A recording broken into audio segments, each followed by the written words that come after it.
Hello, everybody. I'm Peter Grant with Zaner Metals in Denver. Welcome to the last This Week in Denver, or I'm sorry, This Week in Metals of the year.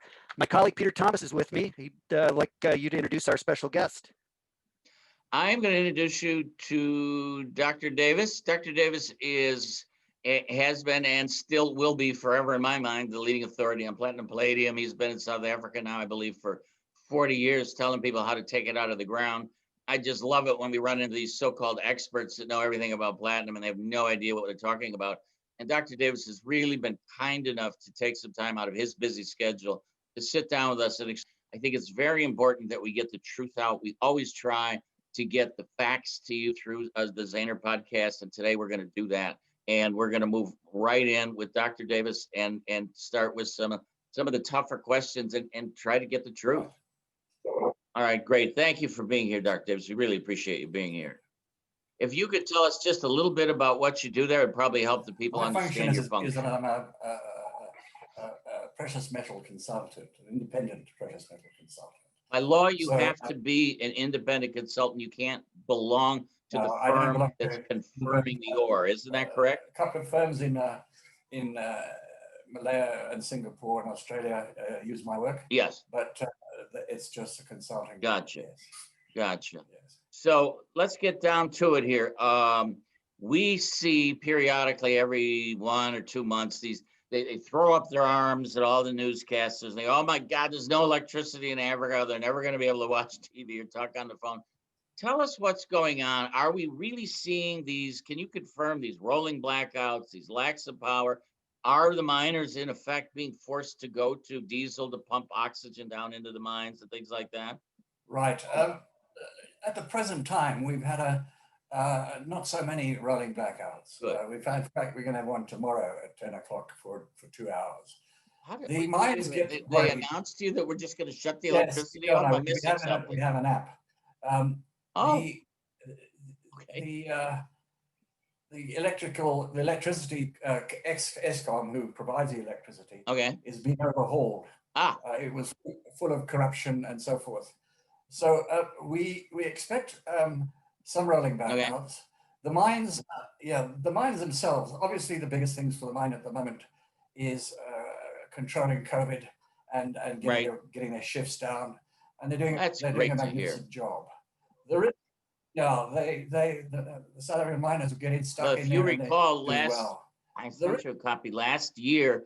I was looking at the scanning electron microscopy of the COVID virus, and I looked at it and I said, if this thing got on the bus, I would give it my seat and move to the back. I mean, it was the scariest. It reminded me of Ebola, and I was just terrified. And we did, Dr. Ovid did a special with us, and Dr. Young eventually ended up taking over the Singapore battle against COVID, and he did a half hour with us, and we sent it to all the miners. And I hope we saved some lives. They're well on top of the job. They have marvelous management there. The risk for the time being with COVID and lockdown is that obviously with lockdown there's not a lot of electricity being pulled. Right, you're right. Grid. So the risk is more of a longer term risk, which has always been there, and that is effectively a political risk and a risk associated with getting investment back into the country. Rand has been a disaster. There's no question about it. That's right. And so what has happened is that even though the mines are literally pouring cash at the moment with especially palladium. I mean, they don't even know where to spend it right now. But that's the problem. They're not spending. No. And they haven't been spending for a long time. Okay. And that means the replacement of the reserves or new mines have been on the drawing board, but because of the new political risk in terms of the mining charter, which has been broken by the ruling party a number of times, they've been holding back. Consequently, obviously, with the rise in the PGMs, we see reserve replacement pretty over the last couple of years, but not so much, because you can't just continually replace the reserve. You've got to go out there and expand, or start a new mine. And if you're going to put money into a new mine, anywhere between 7 to 15 years to put a new mine together. Well, you know It's the not definition of a miner, Doctor? No. It's an idiot standing in front of a dark hole throwing large amounts of money into it. That's right. Yeah, I heard that you before. know, it's scary. Well, let me touch on a point that has really crossed the. Peter and I have discussed it on this show. You've been in the same holes now for almost 100 years. I mean, at what point do these I mines think you get hit the nail tired? right on the head. That is one. That is Thank one you. of the factors, of which there are many, which are contributing and will contribute quite significantly. I can give you an example. Impala Platinum, it produces about the third biggest in South Africa. Quite a big. It just shifts on yield between 2 and 3. I know that, right? Yeah. Well, by 2030, it will have lost 1 million ounces of PGMs. That's a lot of money. And it's going down slowly but surely. But that is due not only to the inadequacy of replacement of reserves, but it's due to the ore body itself. And so what we're seeing, particularly for platinum, and platinum has lost about 1 million ounces since about 2006. Okay. A CAGR of about 1.4. Why? The reason is they're moving, the mines have moved from the western limb of the platinum mines sit on a big plate-like system. Yeah. And the western limb has got more what they call Merensky Reef. Now, Merensky Reef has in a ratio about 60 to 67% compared with a ratio of palladium of about 54%. That's very high. That's a very good yield. Yeah, but now you're running out of the Merensky Reef. Gotcha. And so they're moving towards, on a timing basis, through the eastern limb and the central limb and the Great Dyke coming down from Zimbabwe. I follow you. Which in effect, you're telling me that we're going to have to bring more ore out because we're going to get less of a yield per ton crush. So subsequently, we're going to have to invest more money because we're moving more product. That's right. But also, the Merensky Reef is on the wane, has been for some time. Okay. The alternative, which has suited the miners, is to mine what's called a UG2 reef. Okay. Which sits about 400 meters above the Merensky. Oh, wow. So it's cheaper to get to. That UG2 reef has got higher platinum, higher rhodium. Oh, okay. So, but as that is running out, as you see that coming down, there's a move towards the northern limb, which is where Amplats have got their big Makoloquena mine. That is has about 46% platinum palladium. Okay. So from the timing over the last 50 years, 10, 15 years, we've seen a drop in platinum grades. Not only, and the reason for that is the geological factors. And that reason that the problem is going to, I think, earlier today when you and I were talking, we discussed the perfect storm. And now we're against a timing issue where we're going to have to shift over and we're running out of time because it's just not going to happen. That's not going to happen. There are two mines under construction. Ivanhoe, Platreef, Canadian outfit. I read about them. They're a good firm. Yeah. Yeah, however, it's a palladium mine, not a platinum mine. Yeah. Well, let's see. One's at 1,000 and one's at 2,400. Which one do you want to have a lot of? Well, you see, it's been really it's done well initially for the miners because they've pumped out palladium, they're pumping out rhodium, and now they're moving to the northern limb, and I'm talking about over time. Yeah. Northern limb, rhodium is very, very 3 grams a ton, very low. And there's only 2 mines which are going to come on stream, and they're going to be late. So about 27, 30. That's Ivanhoe. Right. But that's not going to make up for a loss. Gotcha. And there's one in Waterberg, and that is a smaller mine. So that's the Not even only new, It's new. brand new Yeah. operating mines Gotcha. which are opening up. Waterberg. With the- Gotcha. you know, and my comments are premised on the fact that they made of this a lot of money, so they got to start to get those Yeah. reserves back Now, again. now let me ask you to venture a guess, and if we understand it to be a guess, any idea what the deficit might be coming out of South Africa in the future? Well, we've got. I think the World Investment Council is looking at around about 1,600 minus 1,600 for platinum. That's what I saw. PGM, yeah, Yeah. basically the swing factor for platinum is purely investment. Okay. We're seeing ETFs at record highs. We're seeing Yes. VARs at record high. And also, Dr. Pete can attest to this too. We're seeing a lot more people coming into jewelry for all of a sudden for platinum, which they've been away from for a long time. Yes, well, as you know, platinum is like silver. Yes. 34% go into auto cats, the rest go into industry and jewelry. The World Council is the World Platinum Investment Council Right. is pushing jewelry as well. I talked This to is Trevor peanuts. just the other day. Yeah. Very, very knowledgeable group. I enjoy, and their market letter is excellent. Yeah. Yeah. But it's peanuts as that unfolds. Now, there's a third wing, and I don't know if I've answered your question completely, but I would like to bring in now a third factor. All right. The first factor was, yeah, the mines are like me, old gray hair. The mines have got a change in ore body. The third one is that PGMs are inextricably connected to the emission Yes. control standards. And this has been obviously since 1970, the act in the States.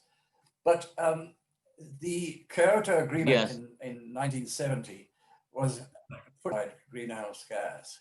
And that limit is now coming into being in 2021. Yes. Now, in order for, and there's been a lot of, there will be a lot of high fines for the auto manufacturers if they don't comply. They'll get credits for this car against that car Right. and so forth. But what it's done, it's stimulated the industry to increase the Gotcha. PGM loadings. Now, as we know, the PGM loadings over the last maybe 6-7 years were always trimmed down a bit, so they couldn't. Now they have to trim them up a bit, but it's not. No, President Trump was completely aware of that, and he lowered that number this year. Also, I think something that we also need to throw into that pot, Doctor, is the fact that the Green Initiative in China was signed 2 years ago, right? And they celebrated that last week by agreeing to buy 1 billion tons of coal. And I looked at it and went, "What?" You know, I get confused easily. So what I was about to say, I haven't forgotten China. So overall, in the overall scheme of things, platinum, palladium, and rhodium loadings are going up. Now, if I was to tell you some of them are going up 10-15%, can you believe how much platinum and palladium and rhodium you're going to do? And hey, let's throw something else on to make this a perfect storm. All right. Let's talk about hydrogen. Well, I'll come on to that because I want to put a nail in its coffin. China is also on the emission bandwagon, if you like. The China 6 emission standards are significantly higher. In particular, they are at least 3 times higher, will have 3 times higher loading in heavy duty trucks. Now, that is without fuel cells. So Anglo indicate that will by 2025 will be about 300, or 2023, sorry, will be about 300,000. By 2030, it'll be 700,000 ounces. And I'm not talking about fuel cells. And then so now we also have China changing out buses. They're putting fuel cells in, but I'll come to that. They're doing that and propane. Yes. That's the two things they're pushing, right? Yes. So as a model, as a generalization model, there's that third element, which is the emission standards. The other two elements that are coming in, which are additional to the demand, Right. fuel cells. Yep. Now, fuel cells have been on the carpet, on the cards for 20 years at least. Yeah. But it's moving. Yeah, it is now. I'll give you an example. I quote numbers which I see in the newspaper, which are hard numbers, which Hyundai says, for example. Hyundai says that they are going to make 700,000, they're going to use 700,000 ounces of platinum by 2030. Mercedes is right in the fight too. I saw some numbers from them that were staggering. Now your mind is ticking, your clock is ticking. Yeah. If it comes together, that's another 700,000 out of the system by obviously it will be an exponential. And in the meantime, we're falling further into that deficit you referred to, because that 7-year window is not slowing down. It's not slowing down. So what you're seeing is now we can talk about fuel cells. California, I think all but 7% of the emissions in California come from big heavy trucks. Yeah, I'm not going to argue that. Yep. So they're going to electric trucks, fuel cells, so forth. The stack, they call them stacks, a fuel cell stack, contains about 1 ounce of a heavy duty truck. Yeah. Contains 2 stacks. Wow. So you've got 2 ounces of platinum. Now you're telling me you're going to put 1,000 new trucks on the road. I had no idea it was that much. Yeah. Wow. Now you're saying to yourself, I'm not looking at any other information. I'm trying to say, well, those sort of stacks, it'll go into trucks and vehicles. But then comes a second the PEM, which the green hydrogen. Crossing over the membrane, as it's referred to, and getting the membrane to split off the O2 and the H2 and the H2, and it's a slow degradation of the element, but it still breaks it down. So you've got some green hydrogen. Right. A lot of people are punting green hydrogen. Yes. Europe is saying in their last hydrogen council, they're going to have 1,000 trucks on the go by 2030, and 1,500 hydrogen fuel cell. I don't know. I saw that projection. Actually, I'm really glad you brought that up, because they're actually setting the money aside for it now. They're not waiting. So I thought that was interesting. Now you've got a lot of peripheral technologies which are coming into being. And one of the peripheral technologies is that the lithium-ion battery is not as efficient as it should be. But with a bit of PGMs, it's charging capacity quite quickly. And you just throw a dash of nickel in there too, which they've completely shut down in the Philippines. It's not coming out of there at all. And so there's another shortage. So we've now got how to pick out the shortages. Yeah. Because what I do, and you've probably seen in many of these research articles, a forward-looking sketch or map of how things are going to be with regard to hybrids, battery electric vehicles, diesels. Well, I've read your wonderful articles. That's why I wanted you here. I wanted you to go into this, and this is critical. Well, those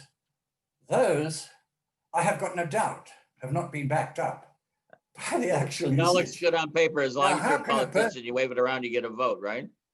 Yeah, that's right. Yeah. And so I'm going to go back to that first point, or the second point, saying, well, we're going to see higher loadings. How then we judge, and I get the values from the industry, 227, there'll be an extra 30 million or whatever cars. And this will be the well, I'll tell you what, they are crushing. We have a scrap division. We have And I will tell you that our scrappers they're running around the clock. They're bringing product in as fast as they can, and they're really holding the market up. People don't realize that. President Trump gave them priority for being on the road during COVID because he knew how important it was. It's not a matter of if. Yeah. So clearly, the quantum of platinum required to satisfy some of these graphs that have been thrown around is impossible. That's what I thought. Pete, there you go. Right. That's what we've been saying. We've been, you know something, doctor. Here's a number for you, which is staggering because we were just talking about pollution, and I know you're very cogent of that. They use 5 million barrels of grade 2 diesel every day to move vessels around to deliver product. Okay. No one even talks about the fact that they are the most polluting vehicles in the world, right? I mean, those huge black clouds coming off them. So now they're talking about running them on hydrogen, which would be wonderful because it would cut global pollution by 20%. The only problem is, where are you going to get on it? the button. You know? And that's why you're in the right business at the right time. Do you need an assistant? I'll tell you what. I'll take a ton of each in vanilla, whatever flavor you got, just ship it over. You know, we get calls every day. You know, and it's very, very difficult. And I applied to the exchange to become a deliverer of product. You know, and so I don't know. We'll see in the future, but what we're covering is far more important. So here's the things I wanted to cover: was electricity, health. What's the general disposition of the miners' union? We didn't get a chance to cover that, and with COVID, it's been a one-on-one relationship. Okay. Their members, hospitals which are being used, mining hospitals being used, testing. It's pretty good at the moment, and obviously with the type of cash flow they're going to generate. They would need for I mean, that what's supposed to happen and does is always two different things, right? And the thing is that you're the source. And when you tell me that, I read pretty avidly on what's going on there, and sometimes they're fighting, sometimes they're not, but they've stepped up. They're helping their employees, their partners, if you will. And we covered yield to ore, which was critical to me on this conversation. Water flow. We need water. That is problematic. Okay. All right. If you in certain areas of the platinum belt, I would say Makalakwena, big one. north. They are currently upgrading that open pit to put out another 500,000 PGMs. But any further, I would think they have particularly said more development. We would have to secure water and more electricity. Yeah. Well, but most water is always an issue in Africa. Always.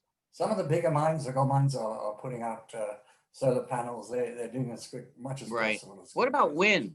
Has wind started to get a grasp there as for generation? Out on the Karoo, there is, which is a plain, like maybe the Arizona desert, I suppose. Okay. It's hot.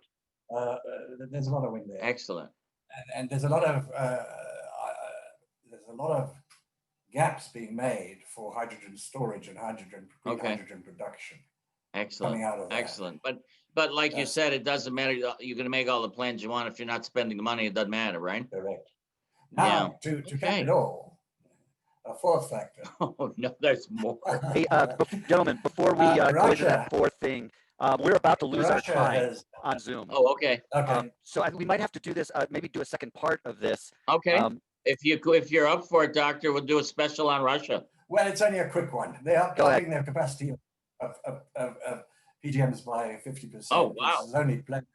Only palladium. Okay. Because they're 80%. All right. And they are copper by 20% and nickel by. So 50%. Putin's going to control all the clean air. That's pretty much it. I mean, the man's brilliant. That's all there is to it. People don't give him credit for how smart he is. All right. Well, listen. It sounds like we're running out of time for the show. We just got the hook, Doctor, from Pete. It looks like we're gonna have to go. I'm sorry. This it was be our close fascinating for our annual year. Thank you very much. And Pete, I guess you want to count us out, or well, anything you need to say? I'm generally been very positive. The PGMs, as you're all aware, it looks like we're going to close. Right. Platinum is going to close up about a little bit over 10% year to date. But I think more Wow. importantly, when you think about where it rallied from, when we had the big demand destruction break in the PGMs, platinum is up 91% from that low at 558. It was an 18-year low. So from an 18-year low all the way to a nearly 4-year high, more than 4-year high at 1080. So it was a wild ride in platinum. Very similar in palladium. It looks like we'll close up 22% this year, give or take. But again, up 58% from the COVID lockdown low around 1495 and a half. Wow. Traded as high as 2875 back in February at a new record high. And since September, we've been generally consolidated, but I don't think there's any reason to believe. And I think Dr. Davis's information today supports that, Yes. the demand is still there and the supply is likely to remain tight. Okay. Well, to all of our viewers who have been with us over just a long period of time, we thank you for giving us a like and following us and being with us and being with Zaner Precious Metals. We're still offering all types of precious metals. Dial us in. We haven't missed a delivery in the history of our company, so we're going to keep doing good things for you. As to what's going on in this industry, we're going to do our best to keep providing you with metals. Very good, gentlemen. Again, thank you very much, Dr. Davis. I'm Peter Grant with Zaner Metals in Denver. Happy New Year. And Same to Pete you, Thomas guys. in Chicago. Happy New Year. And Dr.